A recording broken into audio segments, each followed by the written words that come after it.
Great pleasure to introduce the President's debate. This House supports assisted dying, and we have four wonderful speakers here who I'll introduce in turn in a minute. We have two medical students in year 3 at HIMSS and two senior, how can I put this, experienced psychiatrists who are very experienced in not necessarily in this area, but certainly it's life's wisdom. So the Terminally Ill Adults End of Life Bill is currently undergoing scrutiny in the House of Lords. And if it becomes law, it will allow people in England and Wales to, with less than 6 months to live, to seek a physician-assisted death. But on the other hand, is it ever right that doctors should actively participate in ending life?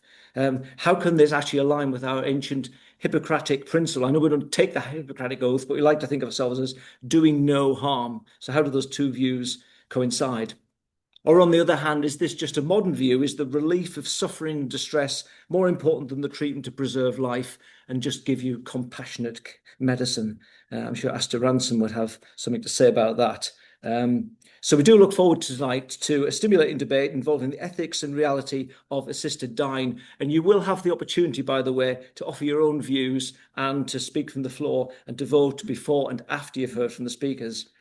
I'm also going to say for the record that all the views expressed tonight do not necessarily represent the views of even the speakers themselves, although some have got particular views on it, or of the York Medical Society. Our view as a society is simply that we encourage the debate and the education about this topic, but we don't have a view on it and don't take a position on it. So I thought I'd just say that. The format's going to be, we have speakers for, against, and we'll invite questions from you or comments after the first two speakers, the two medical students, and then after the second two speakers, the psychiatrists involved. And then I will ask them at the end of the evening to do a 1-minute summary. Hopefully that should only take us an hour and a quarter. I will keep time because they're going to keep to 10 minutes each at the end, and there'll be final closing statements. I should say I did attempt to invite some doctors from the palliative medicine community here.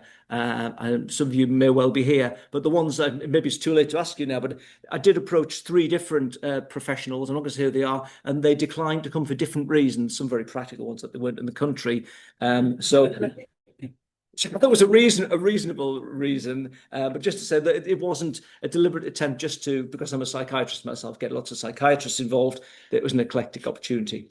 And the final thing I'm going to say before we do take a vote is a little bit about the key aspects of this bill, because they may be covered by others, but I'm going to say them now. So the End of Life, Terminally Ill Adults End of Life Bill, 2024 to 25, was introduced by Kim Leadbeater, MP, and aims to legalise assisted dying for mentally competent, terminally ill adults with 6 months or less to live. It received House of Commons approval last June. It's currently undergoing scrutiny in the House of Lords. Whether it will have enough parliamentary time to pass remains to be seen. And you're probably aware that a similar bill in Scotland, an equivalent bill, was defeated recently. So what are the actual criteria in this bill? And this is a very quick summary. To be eligible, you must be 18 years old or over, living in England and Wales for at least 12 months, registered with a GP, might be challenging to some, and have a terminal illness with a prognosis of at least 6 months or less. Prognosis, that might be controversial. You must actually require 2 independent doctors to confirm eligibility and mental capacity with a 14-day waiting period. The patient must administer the life-ending medication. The safeguards include coercion or pressure to request assisted dying would be a criminal offence with penalties up to 14 years in prison. So hopefully I'm not going to bore you with too much of the legalese, except to say it's going through the House of Lords with a number of amendments there. So at this point here, before I introduce the first speaker, I am going to ask you to vote on this. Now, the way in which we're going to do this, I'm going to ask Susan to do some counting. Now, the vote is either I'm in favour of assisted dying, I'm against assisted dying at the moment before the debate occurs, or I'm not sure. Okay, I'm making it not sure rather than abstain. So you're allowed to say one of those 3 things there. I'm hoping you'll be able to put yourself in one of those categories. I'm going to ask you to close your eyes when we do it, because some people may feel that they're taking a particular stance, and I hope feel free if you don't think you should close your eyes. But I think if we close our eyes generally, apart from these debaters themselves, I think they know where they stand. Just trying to rig the vote. We'll just take a vote beforehand and then afterwards. So if you could just close your eyes now, and I'll do the same thing myself. So Actually, so I don't know. So if you're in favour of assisted dying, please raise your hands now. In favour of assisted dying, just keep them raised, and Susan will just count.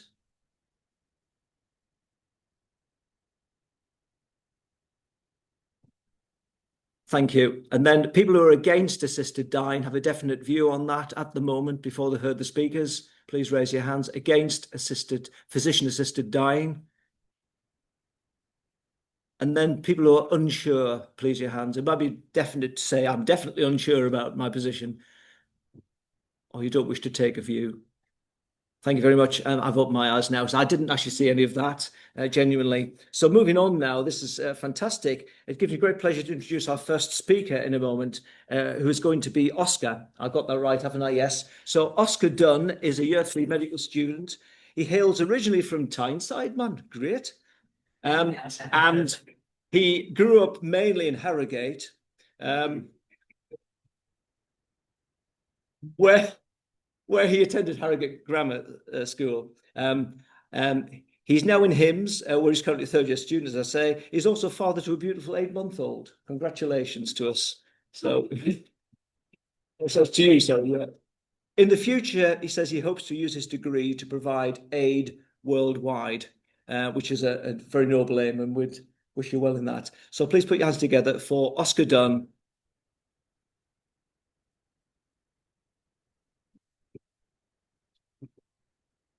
Well, thank you, Paul, and thank you for the really warm welcome this evening. Just going to put that on there. This is a loop mechanism. I couldn't just clip that onto your top of that. Great, thank you. It's for the hearing loop. It's not on my floor. Thanks, Oscar. Cheers. So I'd like to start with a simple, would you, sorry. There we go. A simple would you rather question. I'll give you all 2 options, and just as before, if everyone would raise their hands to the one that aligns with them best. So just to get us going, would you rather fight 100 duck-sized horses or 1 horse-sized duck? So if you'd rather fight 100 of the duck-sized horses, please raise your hands. And if you'd rather fight 1 horse-sized duck. And now one a bit more on topic. So would you rather know how you die or when you die? So if you'd rather know when you die, please raise your hands. And if you'd rather know how you die? So we've got a bit of a split, but from research that I've looked at, generally people tend to prefer when they die. This is because they feel like it puts them against the clock. They know how much time is left, so they can make the most of it. They can find peace, and they die with closure. If you know how you die, people feel afraid. They tend to avoid those things and may feel paralyzed with fear, which, as it turns out, is quite a normal thing.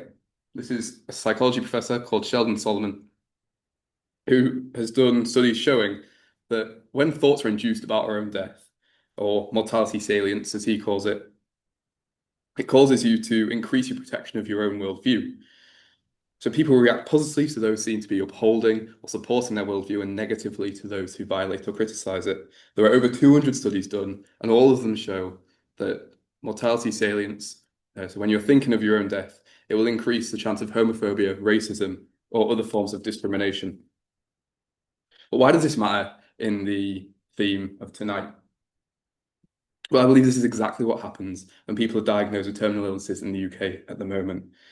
We give a diagnosis, we give a prognosis, we explain the pathophysiology to people, we give them a treatment, we tell them their options in reference to end-of-life care.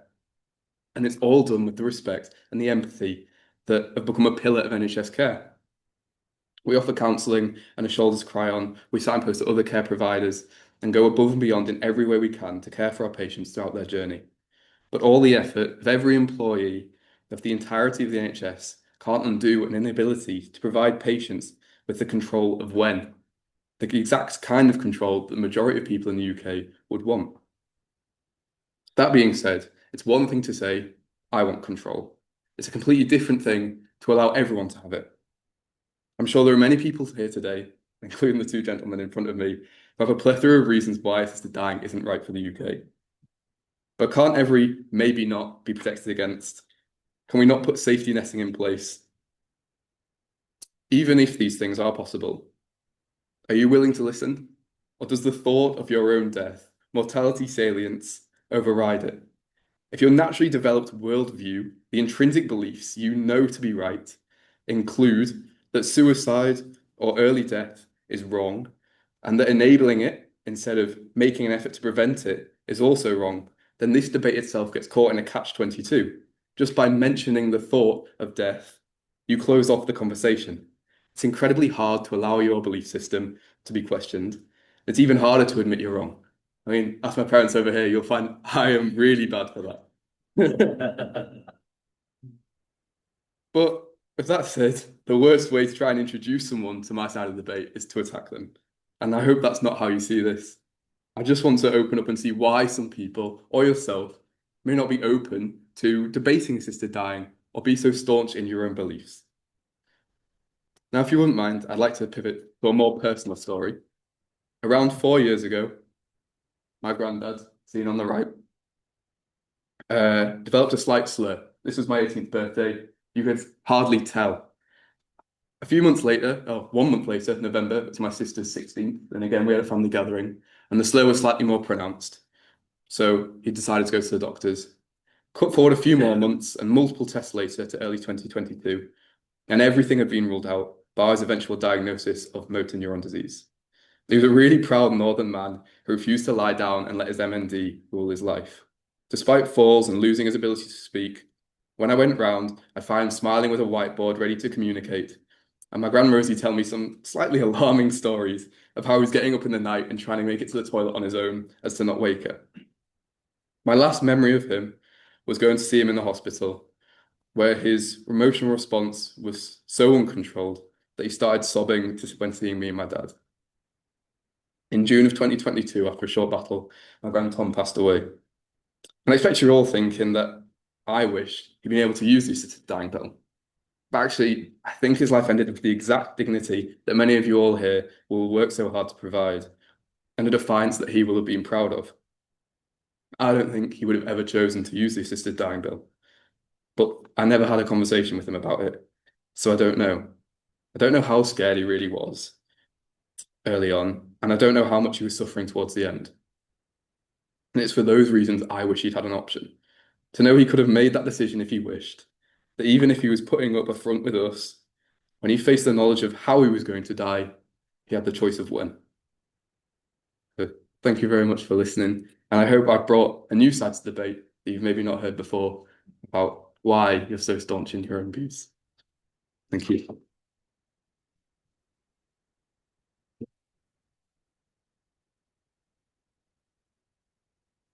Thank you so much, Oscar, for that. And when asking the debaters, please do take a seat. There will not do questions just yet.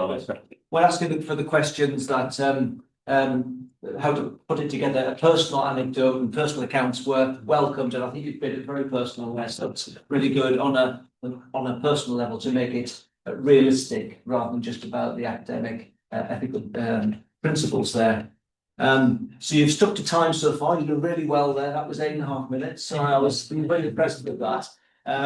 The next, I'm going to introduce the next speaker now. I'm just going to ask. It's now going to be. It is James actually now, isn't it? Yes, it's James. I'm checking my own timetable here. Yeah. Would you want to just clip this on while I'll introduce you? Yeah, of course. Thank you, James. No worries. I should add that both Oscar and James were in a teaching seminar we did on anxiety in January, so you should know by now how to control his anxiety. You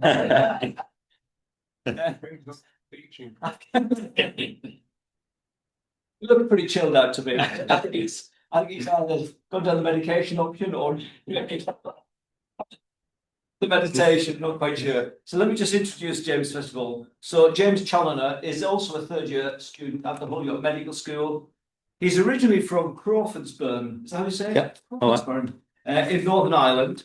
He has a strong passion for orthopedic surgery and is actively engaged in research on lateral flow diagnostics using CAD and CAM technologies. We know what those are, don't we?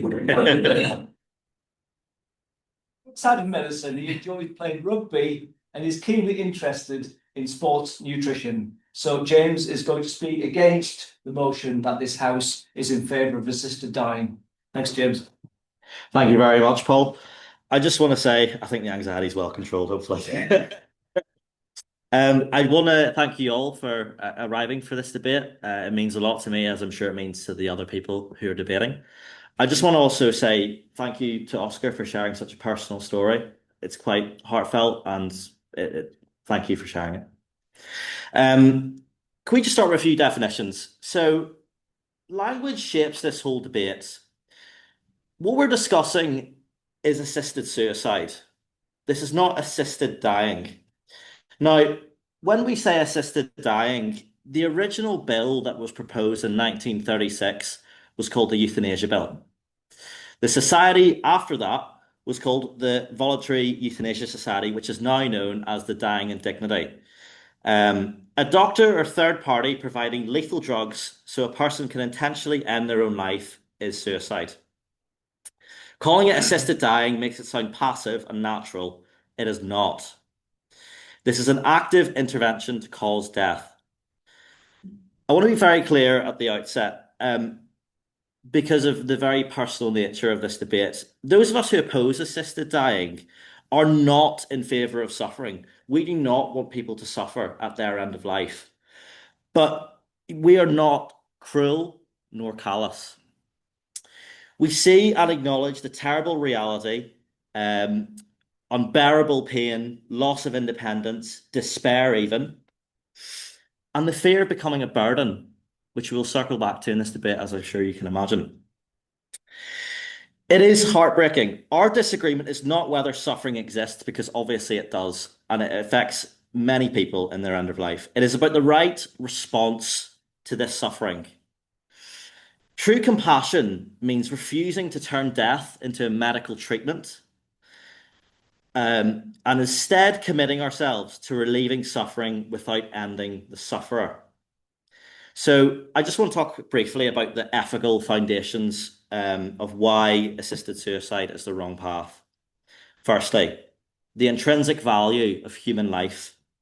Across societies, history, and across our legal systems, even setting religion aside, killing is regarded as fundamentally wrong. To take someone's life is fundamentally wrong and is punishable in prison. The Suicide Act in 1961 decriminalised suicide itself, but kept assisted suicide as a serious criminal offence. This line protects vulnerable people. Once we cross it and declare that in some cases helping someone end their life is acceptable, we blur a critical moral reality. It becomes extremely difficult to separate genuine altruism from coercion, inheritance pressure, or convenience. Secondly, autonomy is also important, but it is not absolute. As John Donne wrote, no man is an island. One person's decision to die affects family, friends, doctors, and other allied health professionals. This is relational autonomy, not pure individualism. Society already places limits on autonomy to prevent harm.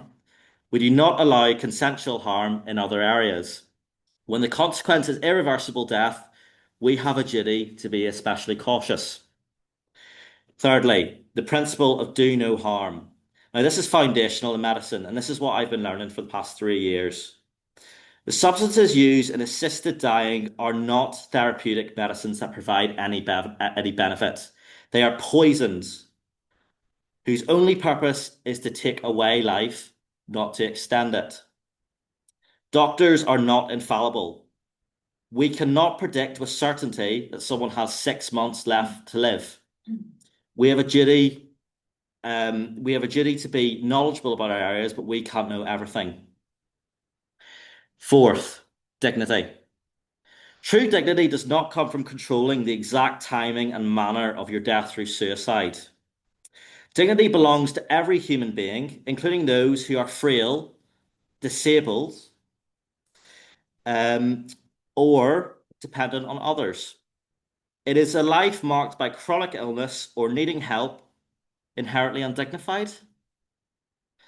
The comforting image of someone peacefully taking a drink and drifting away is not always the reality.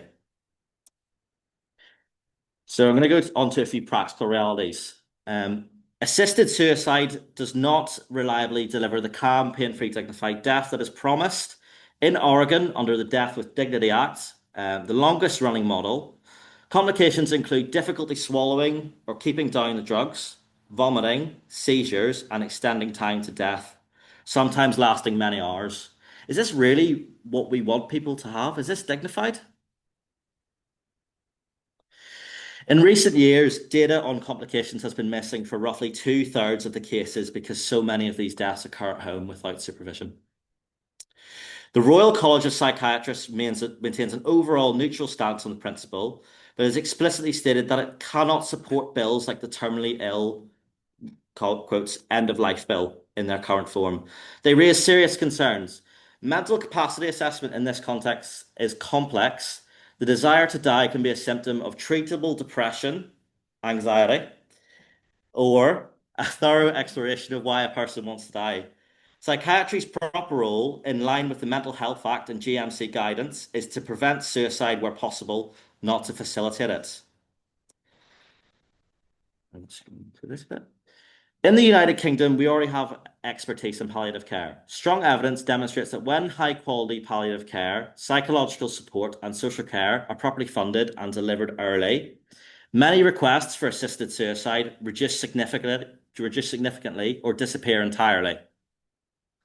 The real failure in too many cases is under-resourced investing in excellent palliative services for all, rather than creating a new suicide service within the health system. This brings us to the final point of the matter. Assisted suicide risks undermining the intrinsic value of every human life, placing subtle pressure on vulnerable people, and offering misleading assurances about a peaceful and dignified outcome. It shifts the role of medicine away from healing and caring towards enabling death. Instead, we should choose the harder but better path, building a society and a healthcare system that stands and empowers its patients, as well as other allied health professionals, to ensure proper symptom control. Integrated health support, stronger community connections, and genuine respect for every life, even when that life is difficult, dependent, or painful. Thank you all for listening to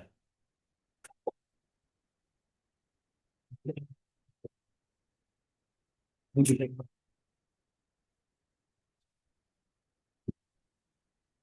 So at this point now, it's the sort of halfway point, if you like. We've heard from two of our speakers, and I'm sure you'd want to congratulate both of them on their points of view and how well they've put together their argument.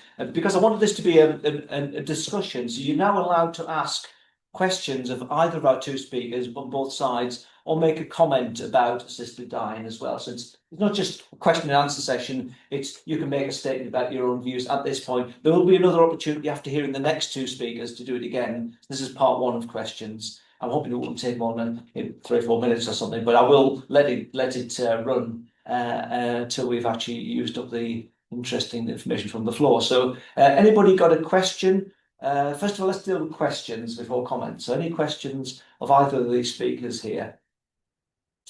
Yes, Nick, and I'm going to use this microphone because the people on Zoom would like to hear the questions. I'm just going to give it to you. Hopefully this will work. Just say who you are. Nick Bosengate, retired Professor of Health Economics at Imperial, and somewhat in the age zone that we're concerned with.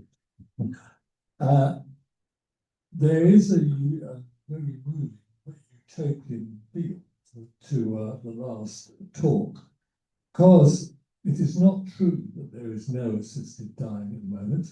There is, and I've seen it in two of my friends who died recently. There are decisions in the last few weeks which amount to assisted dying. That's to say, when they think that people are faced with unendurable pain, whatever we do on palliative care there are circumstances where it's not possible to deal with except by turning people into completely unconscious vegetative state. So doctors, quite right, are thinking that there is something worse than death, and that is the loss of all faculties and dignity in relation to the end of life. They are taking decisions on end of life care. In the past, they took many more decisions. And a friend of mine whose parents lived in the Northwest said that the doctors used to put a packet of pills behind a big clock and say, if the pain gets too bad, give him some of those. So assisted dying is with us informally, and let's admit it, and let's try to make sure that we give people the right to have it. Thank you, Nick. And I think you were not quite referring to the doctrine of double effect, weren't you? That if you give somebody something to relieve suffering like morphine, then it's the consequences die, and maybe that's generous. What the doctors were doing. Any other questions or comments there? Yes. I have a comment here. You can say. No, it's sort of question. It's a sort of question. It's a statement. I think it's a question. Both of you mentioned suicide. The word, the idea.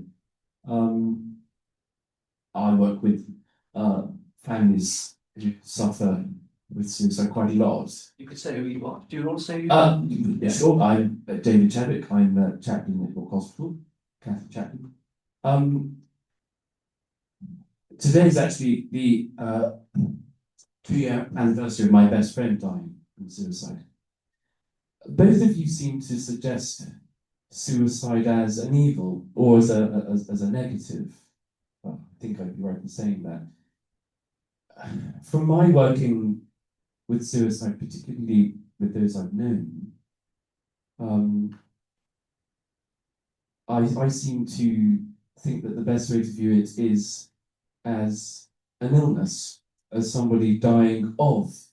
I would never use the phrase they killed themselves or they took their own lives. I would say they were unwell, I think is how I would describe it, speaking to people who are asking why I'm looking so glum, perhaps, on an early morning. So I guess my question is twofold. Firstly, is suicide this evil?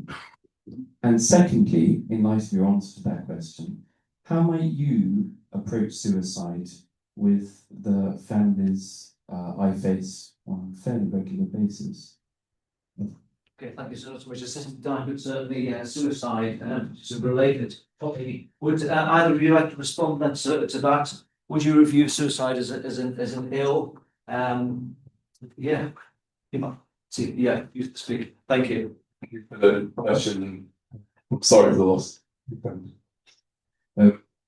I think what I said was maybe not clear when I was speaking about suicide. I was speaking about people's own internal views that maybe they see suicide as a negative or something that should be avoided. And the thought of mortality salience, it's hard to question your own beliefs and confront it with it. I'm lucky enough to not have experienced suicide in my own family or group of friends, but I don't think I see it on my own as an inherently bad thing.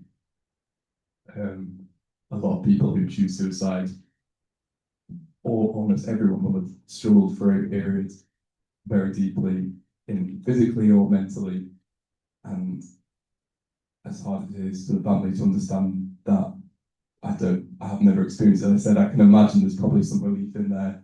There's some closure, and I think allowing them to process their emotions, it's probably what you do. You probably do an amazing job in that in that regard. I think it's hard to say how I would deal with it, having not dealt with it, aside from just support them and give them that space. Thank you. Great. James, would you like to say anything on that subject of suicide? Not being blamed for suicide. I think that was an occasion, isn't it? Yeah. Like Oscar, I'd also like to just say that my deepest condolences for yourself and about your friend that passed away. Suicide for me, as I, very much like Oscar, I've never experienced suicidal thoughts or anyone else, any suicide in my family or anything like that. But what I would say with regards to how we would help people, when we say with assisted dying that it's assisted suicide, there could be no real kind of guidelines or anything that we could prevent someone who has an ulterior motive from wanting to take their own life in the assisted dying debate.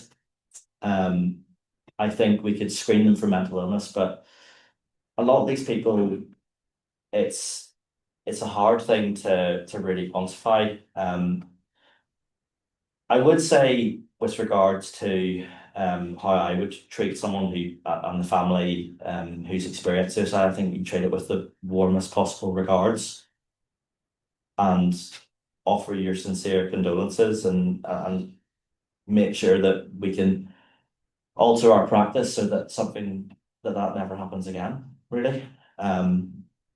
That's what we do as doctors. We try to help people, not to enable them to take their own life. Thank you very much. Okay.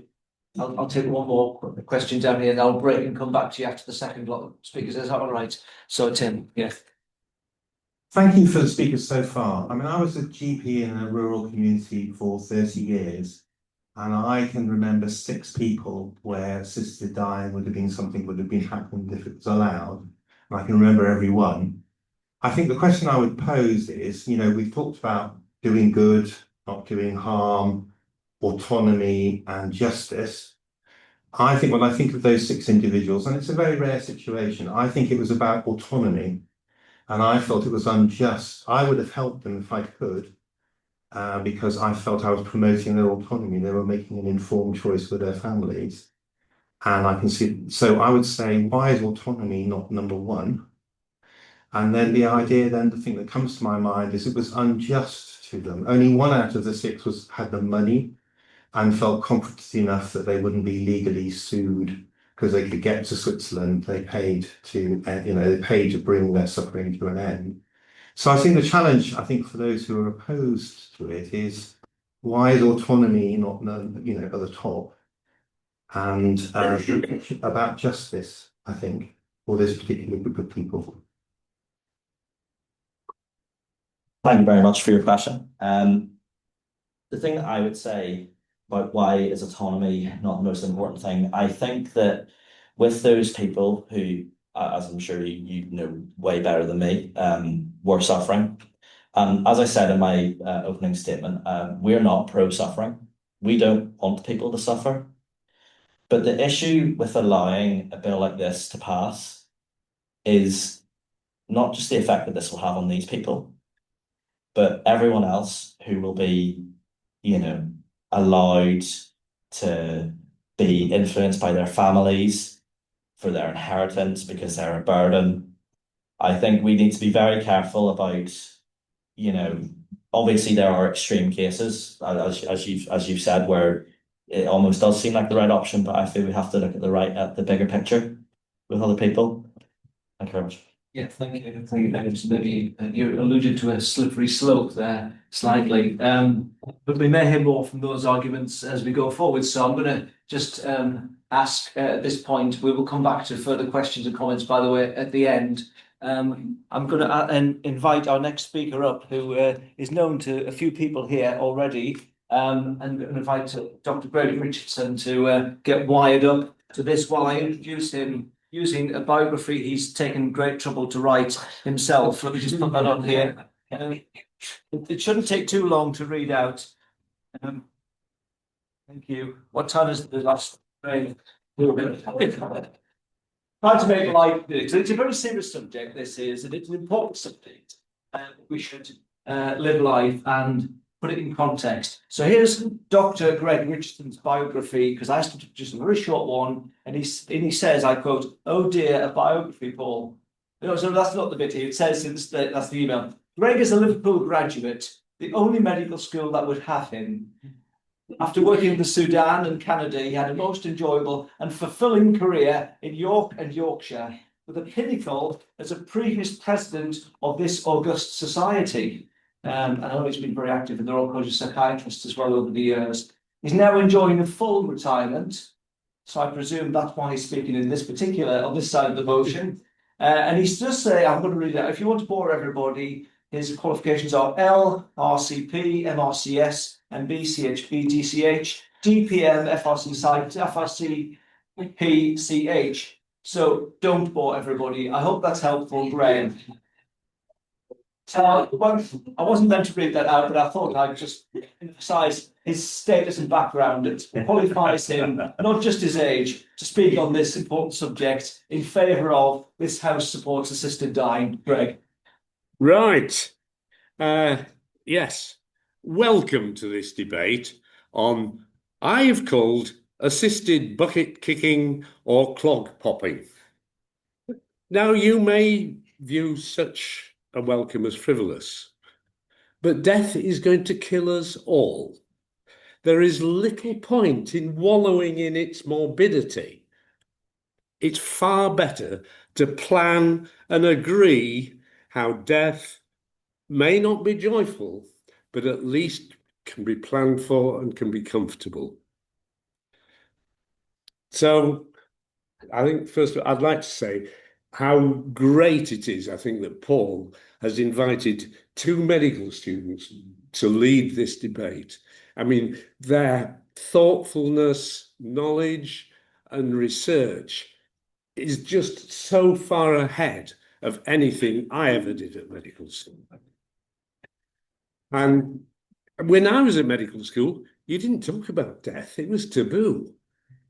And to think then, as a doctor, you're dealing with people who are dying. I mean, we were so ill qualified, and how well qualified these two medical students are. I think that they need a round of applause.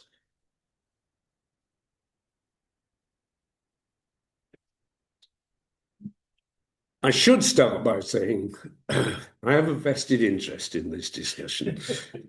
I am extremely fortunate. Extremely fortunate. I have reached what to me seems a very reasonable age without serious illness or disability. And so I approach any such serious illness, incapacity, with perhaps more terror than many of those who've lived with them. So I am speaking very much for myself, because perhaps selfishly, as we've already heard, autonomy is what's top of my list. And I have no wish to inflict that on anybody else. Nobody should be coerced into dying. It's very much a personal decision. And so the present law, which is, or the present proposed law on assisted dying, which is experiencing a slow and lingering death in the House of Lords, does, I think, have some serious deficits, and I don't think it is safe in us.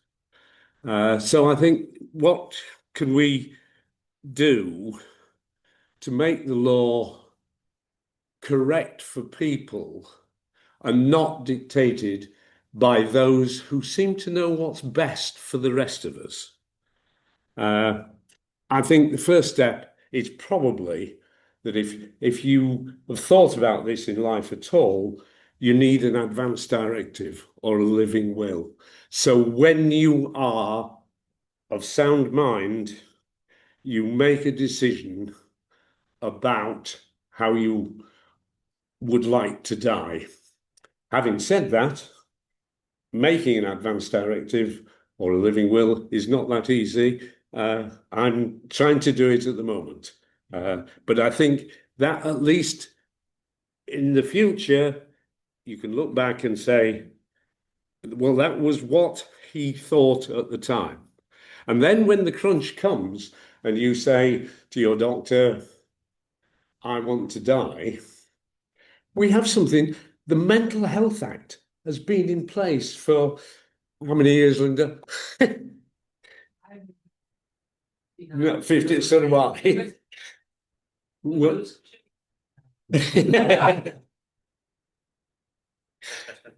but that has protected people from being locked up, and it has persisted, and we haven't got into a situation where we're locking people up against their will without a proper process. And if someone wants to die, then you need a panel which should include at least 2 doctors, probably a social worker, as in the Mental Health Act, and a relative. And all of this is, to me, the crux has to be discussed with the family. You can't go off making decisions about your own death without discussing it with your family. Again, I am very fortunate. I have 3 children, their 3 spouses, 6 grandchildren, who I spend a lot of time with and have a wonderful time with.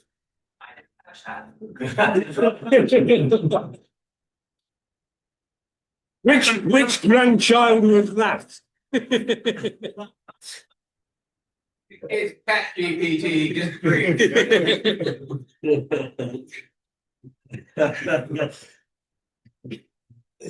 I do not want their last memories of me to be some gibbering vegetable in an old folks' home who they have to go and visit. I want them to remember the good times, because otherwise they have to come and see. And those last few years, as many of you will know if you've looked after a very dependent, ill, disabled relative, they skew your whole view because you just see them in those times and you don't see them when you are having good fun together.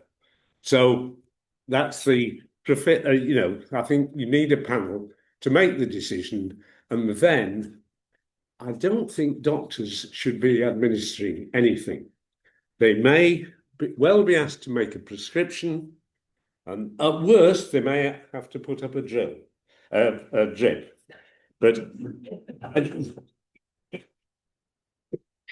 I did have a suicide who tried to do it.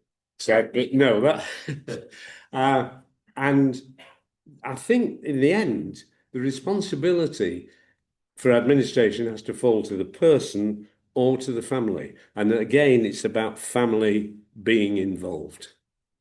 So I think most of us have regrets about the circumstances in which our parents died. And wouldn't it be nice if we discussed it with them beforehand and we'd ensured that they were dying in a way that they had clarified with you that they wished to die?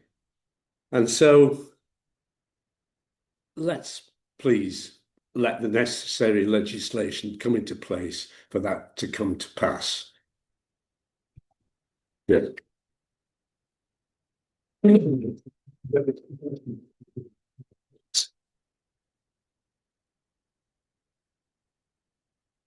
Thank you. Just detaching you from this wire here. So, thank you. Well, it's and thank you, Greg, for that personal view, not only in terms of the motion, but of how it would work for you personally. So maybe you could help the legislators get on with their redraft the bill in some way. Stepping up the drills. Yes. Rule-based approach to testing, which it's not be as popular as we envisaged. Thanks to ChatGPT. We're going to have our final speaker now, who is Dr. Jeff Clark, who is also a psychiatrist. I just said that Greg is a child and adolescent psychiatrist. I didn't quite say that, did I really? But an eminent psychiatrist. So the last person to speak is going to be a psychiatrist as well. So Dr. Jeff Clark, I believe you trained in Nottingham. Have I got that right? Undergraduate in London. Psychiatry in Nottingham. Psychiatry in Nottingham. Thank you for that. So Jeff is still a practicing NHS psychiatrist for older people. He now runs a memory clinic in, I can't remember, no, it says here. It says Leeds here. It's Harrogate. Harrogate. Yeah, it's Harrogate. Well, they're wrong. In Harrogate. Well done. He's been holding various management and training roles, and he's currently semi-retired. He is married, as far as he knows. He has 3 daughters and a dog. And the last thing I need to say is that Jeff has told me in his bio that for relaxation, I enjoy juggling with fire and knives. So on behalf of, well, I'll hear more about that later on. Just going to juggle with this ethical dilemma tonight. So Jeff is going to speak, the final speaker tonight, on this House supports assisted dying, speaking against the motion. Thank you, Paul. Thank you, one and all, for being here. And thank you to James for, I thought, an outstanding presentation. I confess to having had a lifelong stereotype of orthopedically inclined people overturned by your approach this evening. And our eminent proposers of the debate have raised a couple of themes that I'd like to come back to. One of the themes that seemed to come through very strongly was the issue of control, wanting to be able to dictate our circumstances at the moment of our death. And who of us wouldn't want to do that? I'd go one step further. I don't want to become ill. I think if you put it in that those stark terms, the wish for control is potentially illusory. And I would be very careful about the idea of the right legislation giving you the mechanism to choose the way in which you bow out from this life. Now, I think we would all agree, and James has made the point, that often people die with poorly controlled symptoms, with a degree of suffering that nobody can endorse or condone. None of us would want that for ourselves or for anybody else. But there are issues in constructing legislation that requires health providers to administer poisons to end somebody's life. Autonomy has been raised as a significant factor, not just from the speakers, but from the questions as well. And James touched on this, but there is a very real problem with putting autonomy front and center. Autonomy of the individual, if we have capacity to make decisions, weigh things up, if we have options to choose from, and if we have agency, the ability to act and therefore bring those decisions about, is a very powerful force for good in terms of patient-centered care and all of the Mental Capacity Act and lasting powers of attorney and all of those mechanisms derive from that concept of autonomy. But the autonomy of the individual has to be put in context against the autonomy of other individuals and the impacts of one person's choice being implemented to that person's satisfaction, the consequences of that choice on other people. In society, we have to live with constraints on our autonomy. We do it all the time. I'd rather not wear a seatbelt sometimes, but we do. When the pandemic was here, I would much rather not have had to change from my ordinary clothes into scrubs in a toilet outside the dementia unit where I worked, having queued with all the rest of the staff to also use that one small toilet as the only changing facility we had.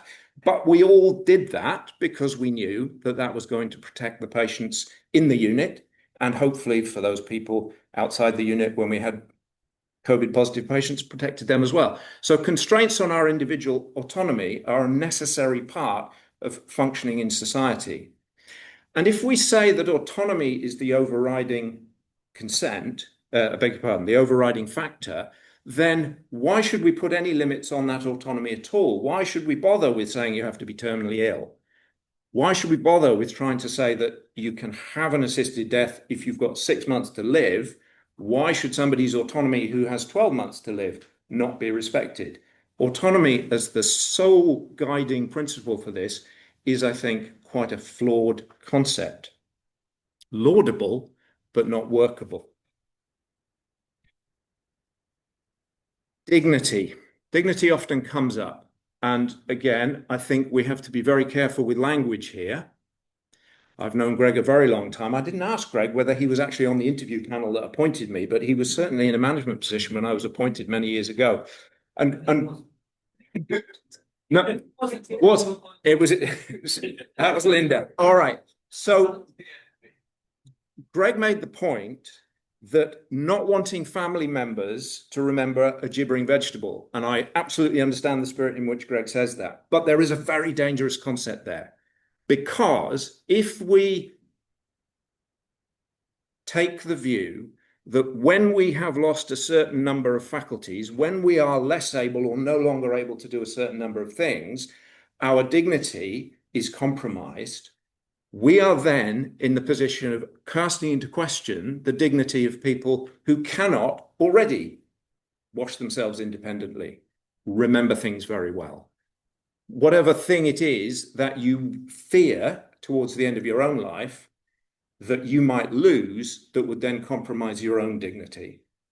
And the furthest extension of that train of thought is that if I had to live like you, I wouldn't want to live. And all of the disability advocacy organisations in this country have been vehemently opposed to the legislation that's been going through both here and in Scotland, precisely for that reason. Dignity has an intrinsic quality. Your dignity as a human being is not dictated by your abilities or your disabilities. The former Euthanasia Society, latterly the Voluntary Euthanasia Society, and more recently Dignity in Dying, has appropriated that phrase, that word dignity, in a very subtle attempt to reframe what their actual goals are. I think I'm going to flip through a couple of slides, if I can see the arrows here. So James has touched on this. The phrase assisted dying is an umbrella term. Assisted suicide is where a person is provided with the means to end their own life. Euthanasia is where another person ends that person's life. Assisted dying is a term that encompasses both. But be in no doubt that globally, it is euthanasia that is more prevalent. Switzerland and the USA, the states of the USA that have legalized assisted dying only have assisted suicide. But in every other jurisdiction, euthanasia is the predominant model, with the exception of Australia, that is on the cusp. That will change. The safeguards that are talked about in all of the legislation that we've had going through Parliament, both parliaments recently, tries to set defined boundaries at this stage when the legislation is passed. But history shows that when legislation is passed, the remit for those people, or the remit for whom the people for whom that legislation applies, expands.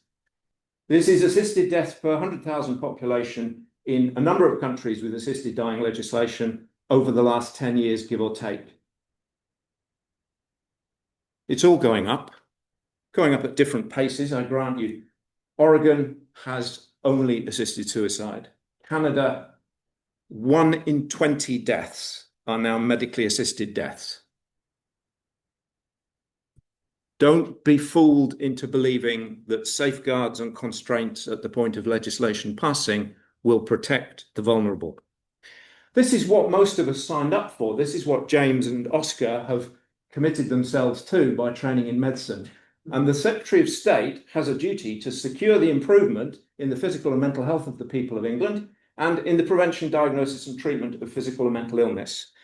The Leadbeater Bill, had it passed, would have required the Secretary of State to add a third point to the NHS Act, which would be to provide an assisted dying service.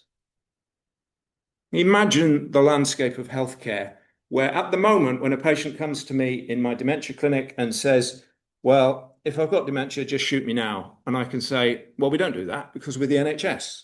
And then we acknowledge that nobody wants dementia and we have a conversation about that. But imagine if that person thinks, well, I wonder if the doctor is actually going to suggest to me, because I've got dementia, I probably don't want to take up any resources, and maybe they'll actually have a legal duty to mention to me that I might want to choose an assisted death. Now, that is several iterations of the slippery slope away, but that is a reality in Canada and it's a reality in the Netherlands. The impact on mental health services is significant. One potential hypothesis is that if you legalize suicide, perhaps the unregulated suicide rate will drop. There is no evidence of that. It continues to rise. So in all these jurisdictions where, in the United States, these are, where assisted suicide has been legalized, the unassisted suicide, the unregulated rate does not drop. I'm not arguing cause and effect, but if you have the idea that it will somehow bring into a regulated and safer sphere unregulated suicides, there is no evidence to support that. What happens to the quality of palliative care when jurisdictions legalize assisted dying? If you just look at the last column, you can see that in the yellow boxes, states where assisted dying is legal, most of the quality of palliative care drops. These are, the data is from 3 snapshots, the most recent in 2021. And in all the jurisdictions bar one, which is Switzerland, the quality of palliative care drops. Switzerland, the assisted dying services are not within healthcare. They are separate. I don't know whether that's why that difference is, but that's the difference. And the authors of the 2021 paper couldn't persuade 2 experts in palliative care from the Netherlands to contribute the data, which is why that's a blank. You can draw your own conclusions to that. So in summary, I think even if you would like to control your destiny, I think that idea is illusory.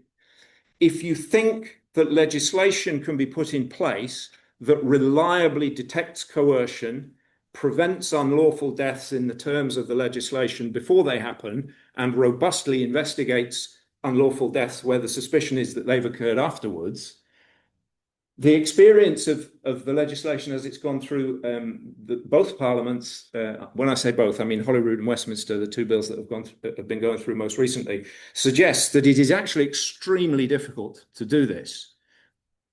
Possibly, it's not even possible. And so the potential damage, the potential harm of increasing the burden on the pressure, on the fear of people who may be subjected to the suggestion, well, haven't you thought about ending your life, is, in my view, a harm that far outweighs the idea of solving the problem of suffering by introducing assisted dying legislation. And I would urge you to vote against the motion. How am I doing for time, Paul? You overtime. Oh, that's he's my mate. Sorry, Greg, that wasn't deliberate. Finish, Jim. Yeah. I will stop. Thank you.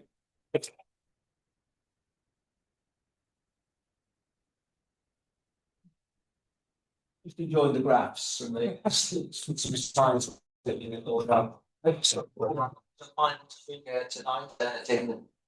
the sort of view by the definition of the subject and putting a worldview on there. It's nice to see some intentional figures.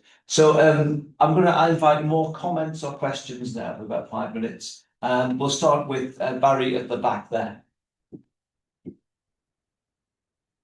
Just wonder if any of the speakers want to say anything about free choice, because I think that's something you kind of touched on, but not as much as I was expecting.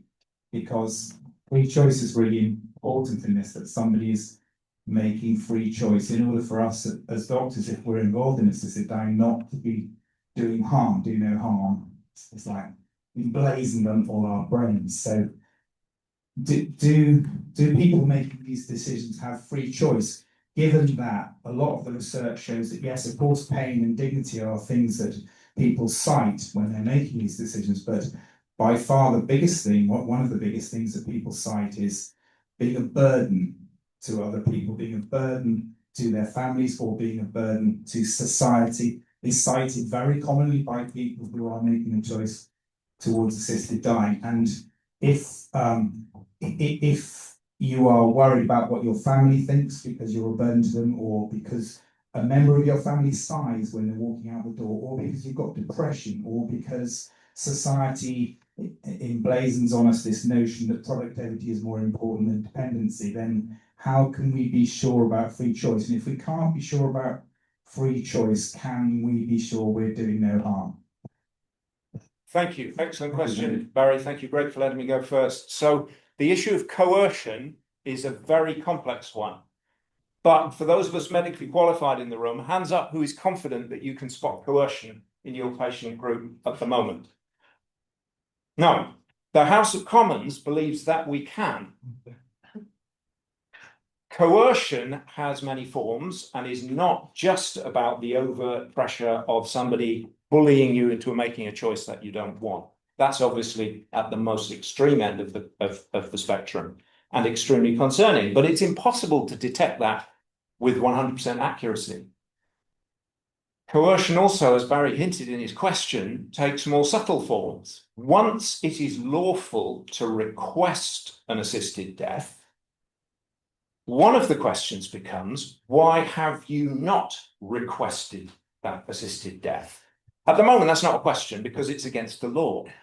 But as soon as it's lawful, why haven't you requested an assisted death? And even if no one else is asking you that question, you might quite reasonably, as you see your NHS attendance racking up and the likely cost of your drug bill and your district nursing racking up, why haven't you opted out to save money? So coercion is powerful. It takes many forms. And I think, yet again, that's one of the many reasons why the drafting of legislation that makes this safe in order that we do no harm just isn't possible. Thank you. Didn't force you to just say anything there, but you did it very well. And it's great what you're telling about coercion and free choice and being a burden to people. Certainly. But I mean, perhaps I should say, I'm in total agreement with this slide. You know, it should be a lot easier to get proper medical care than to get assistance to die. In answer to the question, I've alluded earlier to the fact that I am very fortunate in my family circumstances. And I do not want to be a burden to my family. I do not want them to have unpleasant memories of me. I want them to remember me as an active, interested person who's involved with them. And that's precisely why I've got freedom of choice. That is my choice. Yeah, they aren't coercing me, but I think, I mean, they love me enough to go along with what I would wish. So if you have a proper assessment panel, people aren't coerced into going into mental hospitals against their will. There has to be due process. And that's why the slippery slope is constantly referred to. That if you have the proper safeguards and legislation, there isn't a slippery slope. It is personal choice.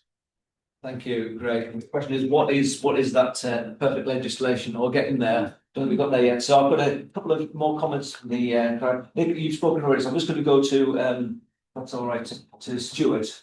Thank you.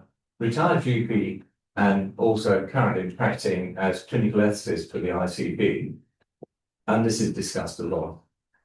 I would say slippery slope is very real. I'm just replying to what Greg has said. And the evidence that has been given to us against it in Canada particularly is very real. The Netherlands is even worse. It's 1 in 17 this year that are being killed actively in the Netherlands. And each year it goes up by about another 3 or 4. And it's been doing that since it first started. The slippery slope is ongoing. And we can't delude ourselves and say that it isn't. And what makes it worse is the people they are killing. So last year, 129 people were killed with depression because they didn't want to carry on living. There were other people with other psychiatric disorders who were killed because of it. And the year before last, I haven't got last year's figures still, because I couldn't find them when I came out this evening. But the year before that, they killed 7 alcoholics who didn't want to carry on living. The slippery slope is very, very active. And that is one of the main reasons, although I think we have actually quite an effective euthanasia system in the NHS at the moment. It works very well. It just needs good and accurate governance. And I think if we produce something formal like this, the slippery slope then takes over. The euthanasia service that I grew up with was terrible. So when I was a houseman, nobody talked about death, and people would just put on a mixture of opioids, and the dose would increase till they died, and nobody talked about it. And it's just a bit like successive governments used to say there's no rationing in the NHS when there was. Accepted. We don't want to go back to those terrible days, but there's the double effect situations when people can have their pain relieved, and if in the process relieving the pain, they go to sleep and they don't wake up, they're fully informed about what we've done, they know what's going to happen. There are many ways that we can allow people to have a good death without actually legislating and resulting in a slippery slope going all sorts of ways. I think that one of the reasons there are lots of countries opposing it at the moment is because of the lack of screening for depression and some of those sort of conditions there with capacity. I think that's what they say in the paper there. I'm going to ask one of you. Are you related to each other? Yeah. We are. Maybe we could split the questions or the comments. Thank you. Be very quick. Be very quick. So I'm a histopathologist. I didn't think I had anything to contribute much to this debate until I heard what I've heard this evening. I did postmortems for over 30 years. And what I learned from that was life is extraordinarily fragile. And every week I was seeing people who had suffered catastrophe, whether internal or external and traumatic.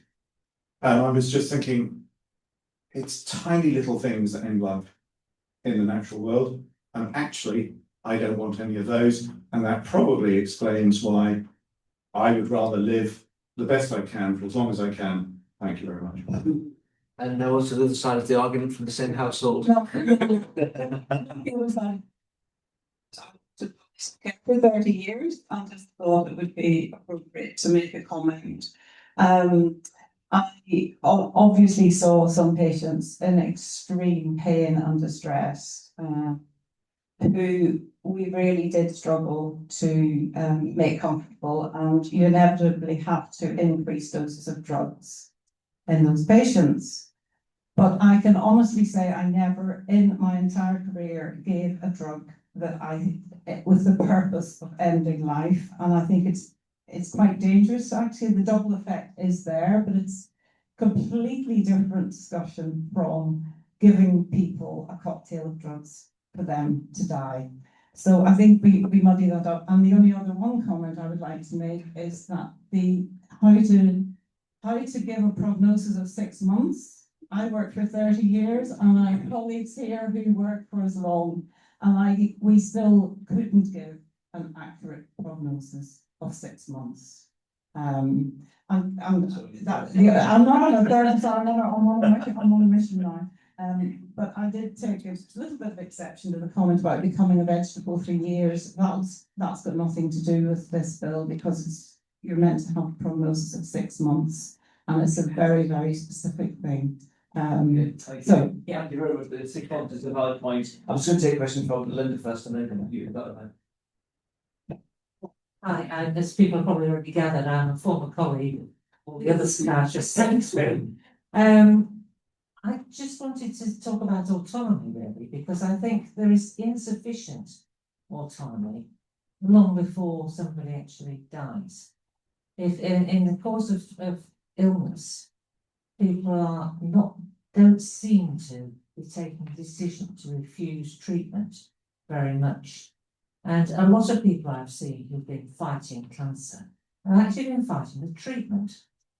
And they've still died. They've had a miserable last year or two and then died. And it's almost 2 years since my husband died, and because he'd had previous heart disease, he actually wasn't offered any treatment for his esophageal cancer, except a stent, which did make life easier for a few months. And then a fortnight before he died, he was offered the possibility of a tube, an LNG tube. And he said, no thanks, I don't want to be in hospital, I don't want that, I'm going home. I don't know how many people are actually offered those sorts of choices. Not just that very end of life bit, but the earlier bits about, actually, these treatments are all fairly horrible, and most people still die of esophageal cancer, and I don't want to have it. And I don't think we make it easy enough for people to choose not to have treatments.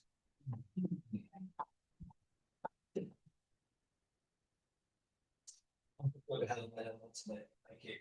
Thank you. I worked in general practice and palliative medicine in New Zealand for 3 years from when assisted dying was introduced in 2021. And some interesting differences with the way the law is proposed here. In New Zealand, the patient can choose the method by which the drugs are administered, and the vast majority go for injection. I have now to link this to the drilling comments earlier, because the doctors are all instructed that if a cannula isn't possible and they can't get access or whatever, they use the interosseous route. So I just can't, I never heard of anyone doing that, but it just sounds so grotesque. I think there were issues, certainly for me as a GP, mopping up families that were distraught after relatives had either taken themselves somewhere else because they can choose where they will die, and they haven't told the families. Same with nursing home staff, the fallout on other people. And the first report has been published. You can access it on the online if you just ask for the New Zealand assisted dying report, and it's showing that doctors who it's getting more difficult to recruit doctors to this service, but the numbers of people wanting it have gone up about 3 or 4-fold in a few years. There's also, I'm alluding to the comments about justice, distributed justice and opportunity costs. You saw the slide that neatly showed how palliative care deteriorates as assisted dying comes in. If there's a global pot, not a global pot, but there's a national pot of money for care of the dying, we know that 80% of the people in New Zealand who looked for assisted dying were accessing palliative care, but 20% were not. We don't have universal access to palliative care, which would benefit so many more people. So that's what I'm saying. I think the costs haven't been thought out. Thank you. Finally, There's a non-medic here. I gather from the general discussion that you're in favour of doctors doing assisted dying. You don't want to give us, the patients, the choice. So I would ask you to vote for the bill, because assisted dying is going on the whole time in the last few weeks of life in a very informal way. But we want the choice. thank you. You can agree with the statements as marked. So thank you so much. I don't want to take up your whole evening, but it's been a really good discussion here. So thank you for all the wonderful comments from the audience there in different areas. To finish off the debate, we have a return to each of the 4 speakers who've got a 1 minute's time to summarise their arguments. And we're going to go in the order in which they presented again. So then we're going to take another vote and then have a vote of thanks and then the results of the vote. So turning back to the speakers now. So Oscar, you've got, put this on the timer here. Sorry, it's 60 seconds. So thank you. I introduced more of a psychology side, and I haven't prepared this 1 minute talk, but because it was spoken, maybe it's a way in which we approach death as a whole. Maybe it's not to be legislated by the government for 6 months, by people who aren't involved in healthcare, but by people who are. We allow the NHS to treat, but the government doesn't decide which medications we give, how we speak to our patients, or what we offer them. It's decided by doctors, people who have been on the front line. And so if we change the way we speak about things, but still give doctors the ability to administer these medications, then maybe we can find a happy medium that doesn't massively increase people trying to kill themselves. Just the people who already research it when it isn't available. People who already want to go to the system. Okay, thank you very much for that one. Great.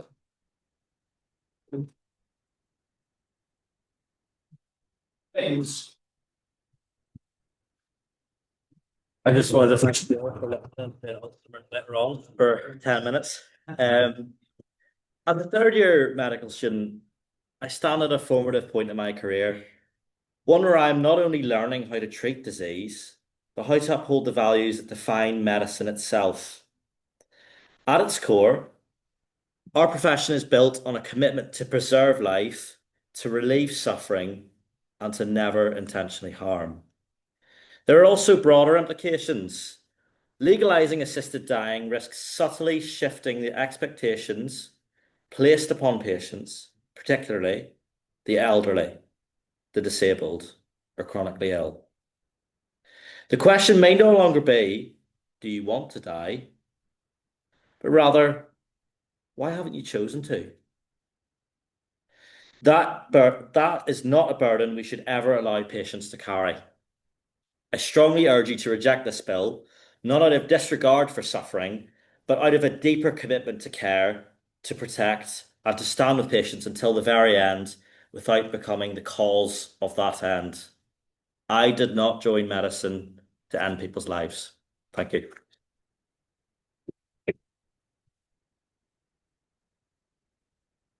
Thanks, Gordon. And Greg, thank you.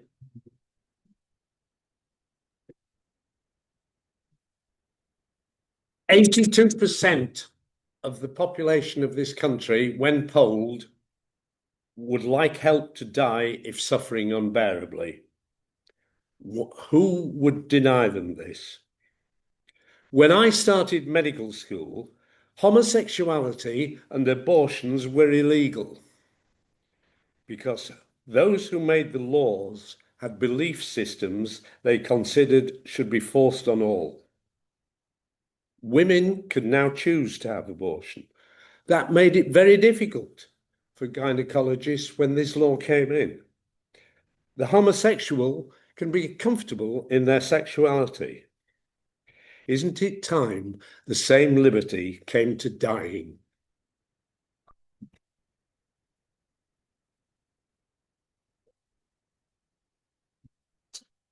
Finally, to Jen. Potentially avoidable suffering through untreated or poorly treated symptoms at the end of life is a problem. We all acknowledge that, but the legalization of assisted dying is not the solution. Denmark considered this in 2023. Their Council of Ethics reported to their parliament as follows. Parliament subsequently rejected the idea of changing their law. Assisted dying is in conflict with palliative care, and we therefore are against the legalization of assisted dying as long as we as a society have not exhausted the possibilities for relief. Assisted dying risks causing unacceptable changes to basic norms for society, the healthcare system, and human outlook. The very existence of an offer of assisted dying will decisively change our ideas about old age, the coming of death, quality of life, and what it means to take others into account. If assisted dying becomes an option, there is too great a risk that it will become an expectation aimed at special groups in society. It might be an ideal, but the practical outworking of that in society in a way that protects the most vulnerable is not possible.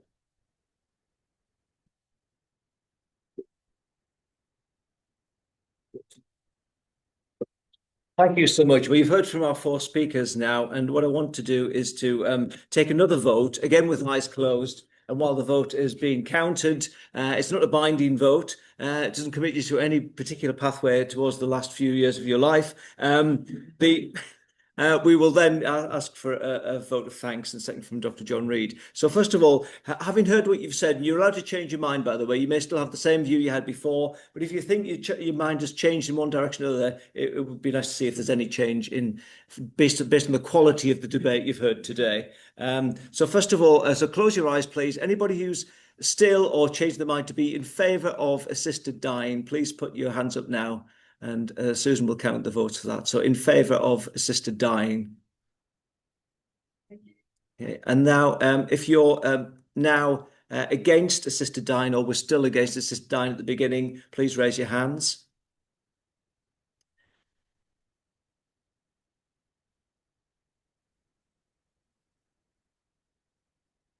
Thank you. Thank you. And finally, if you're not certain, you do wish to express a view, but you're not sure, even heard the debate, or you're on the fence, please raise your hands. Great. Hope the time interval taken to count the votes didn't give an indication as to the actual vote. So I want to really say thank you to everybody, but I'm not going to do the thank you. I'm going to ask somebody else to do it. So based on that, can I invite Dr. John Reid to come to the front here? John's our treasurer, and he's going to propose a vote of thanks for our wonderful 4 speakers we've heard from today. Thanks, John. Well, you'd like to announce the results first? I mean, yeah, I think it might be worth. Yeah, okay, let's do it. I wasn't sure, there'll be a lot of counting going on and consultation, but it's only you to talk to yourself. I'm going to announce the vote in that case. I'm going to be very careful. I'll do this first. Thank you. So I'm going to announce the votes. Okay, so we have, I can't remember the number of people who are here today. So we've got, I think 37 is what I'm counting here, and 33 at the end. So, but anyway, let's give you the vote. So at the beginning, number of people in favour of assisted dying, 14, against 15, not sure 8. So 14, 15 and 8. So the against narrowly had it there. And then at the end of the debate, we have a slightly fewer people voting then, but it's a clear result. So after the debate, the number of people for had dropped from 14 to 9. The number of people against had risen from 15 to 21, and the number not sure had reduced from 8 to 3. So there's no right or wrong with this, of course, and this isn't a victory for one side or the other. All I can say is thank you so much for taking part in tonight's debate. So as a group of doctors and associates, we are still against the current principle of assisted dying. Thank you, John. Well, what a fantastic evening. What a fascinating evening. I've really enjoyed it. I think there's been very, very powerful arguments on both sides. I'm particularly impressed at Oscar and James here. I think you've done a fantastic job. I couldn't have done it at your age. And I'm really impressed at the passion and the eloquence that you've spoken with. And I congratulate you on both of that. I think the arguments for and against changed over for me personally, listening to each of the speakers. I thought they were well thought out. I was pleased I've got my advance directive done. As a retired GP, one of the most rewarding parts of the job was actually undertaking good palliative care. And it was something that was enjoyable, but unfortunately, latterly in my career, it got more and more difficult. And we have a palliative care service that is not funded properly. We have a service, therefore, that puts people under pressure. And I think that if the assisted dying bill becomes a law, it too will almost certainly be underfunded and not properly resourced. That seems to be one of the natures of what we do in this country. We come up with these ideas and we don't resource it. We don't commit to doing it properly one way or the other. And if I had a choice of assisted dying or palliative care, I would prefer to see money at the moment to go into palliative care, because I think that is so important. And it was, as I say, really good. I mean, I remember getting out of the bed in the middle of the night to go and see patients who were in distress, because it was important. I wasn't on call, but it was part of actually looking after them. And I felt that was really one of those sort of key things for making sure that people had a dignified end. I remember my father in a nursing home, unable to speak for 3 years. I'd go down and see him. He would turn his face to the wall. He couldn't express himself in any other way. We tried to turn around to the home and say he did not want to go into hospital. We didn't want him to go back into hospital.